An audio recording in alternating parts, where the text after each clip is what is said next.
খাবারের প্রতি শিশুর বিরক্তি কমানোর সহজ সমাধান বলতে আসলে যে কারণগুলোতে অনীহা তৈরি হয় এটাই তো আসলে একটা বিরক্তি। তো আমি বাবা মাকে বলবো যে শিশুর যে নিজস্ব একটা ইচ্ছা থাকে সেটাকে একটু প্রাধান্য দেওয়ার জন্য। যেমন যে বাচ্চাটা ব্রেস্ট ফিডিং করে, বাচ্চাটা কান্না করার সাথে সাথে একটা মা কিন্তু তাকে খাবার দেওয়া শুরু করে দেয়। এখন এই কান্নাটা যদি অনেক সময় আধা ঘন্টা পরেও হয়, একবার খাওয়ালো তার আধা ঘন্টা পরে হলেও কিন্তু আবার খাওয়া দেয়, বাট এটা কিন্তু কোনো সিস্টেম না।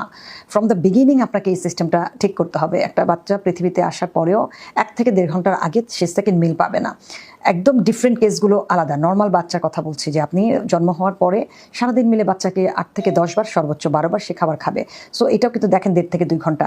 আস্তে আস্তে এটাকে আপনি কমাবেন এবং ওভারনাইট ফিডিং করানোর প্র্যাকটিস আপনি বাচ্চাকে বন্ধ করে দিবেন। যেই কারণগুলোতে বাচ্চার অনীহা তৈরি হয়, ইনডাইজেশন, খাদ্যনালীটা মানে একদম সারাক্ষণই ব্যস্ত রাখা, যার কারণে তার খাবারের অনীহাটা তৈরি হয়। সো সহজ সমাধান হলো খাবারে একটা নির্দিষ্ট গ্যাপ দেওয়া এবং ওয়েট করা বাচ্চা খাবারের জন্য আসলে কি করছে সেটা 2 ঘন্টা হতে পারে, 3 ঘন্টা হতে পারে, কারো ক্ষেত্রে 4 ঘন্টা, কারো ক্ষেত্রে 5 ঘন্টা। বাচ্চা খাচ্ছে না দেখে কিন্তু আমরা ফিডারে করে বাচ্চাকে খাবার ঘুমের মধ্যে দিচ্ছি। বাবা মা বলছে যে সজাগ হলে খায় না, ঘুমালে খায়। ঘুমানো খাওয়ানোর প্র্যাকটিসটা আসলে বাবা মাই করেছেন। বাচ্চা যখন ঘুমের মধ্যে খাবে তখন সে 5-6 ঘন্টাই কিন্তু ঘুমাবে, পেট ভরা সে আর উঠবে না। এটা অনেক বাবা মা বুঝে না। সো এই প্র্যাকটিসটা বন্ধ করবেন। এতে বাচ্চার উপকারের চেয়ে অপকার হয় বেশি, যে ইনডাইজেশন তৈরি হয়, পেটে প্রচণ্ড গ্যাস জমে যায় ঘুমে খাওয়ার মাধ্যমে। সো অভ্যাসগুলো খুব ন্যাচারাল করতে হবে। আসলে প্যারেন্টিং বিষয়টা তো একটা কঠিন বিষয়। এটা যদি সহজ হতো তাহলে পৃথিবীর সবাই আসলে ভালো বাবা মা হয়ে যেত। গুড প্যারেন্টস হওয়াটা খুব ডিফিকাল্ট, গুড প্যারেন্টিং করাটাও খুব ডিফিকাল্ট। তাই এটাকে শিখতে হয়, আত্মস্থ করতে হয়, ধৈর্যশীল হতে হয়।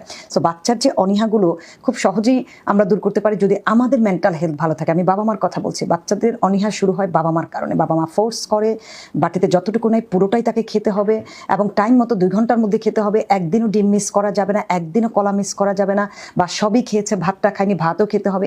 এই কারণগুলি কিন্তু বাচ্চার অনীহা তৈরি হয়। বছরের প্রতিটা দিন সেম যাবে না, মাসের প্রত্যেকটা দিনও সেম যাবে না, তেমনি সপ্তাহের প্রত্যেকটা দিনও সেম যাবে না। সপ্তাহে যদি 3 দিন কোঅপারেট করে বাচ্চা, এটাকে অ্যাপ্রিসিয়েট করুন। আপনার বাচ্চার প্রত্যেকটা কাজকে আপনি অ্যাপ্রিসিয়েট করুন। যতটুকু খাচ্ছে অ্যাপ্রিসিয়েট করুন, তালি দেন, হ্যাপি থাকেন। কিন্তু আপনি যখন রেগে যান, বাচ্চাকে অ্যাটাক করেন মুখে অথবা হাতে, সেটা আপনার বাচ্চার জন্য অনীহার আরও অনেক বেশি কারণ।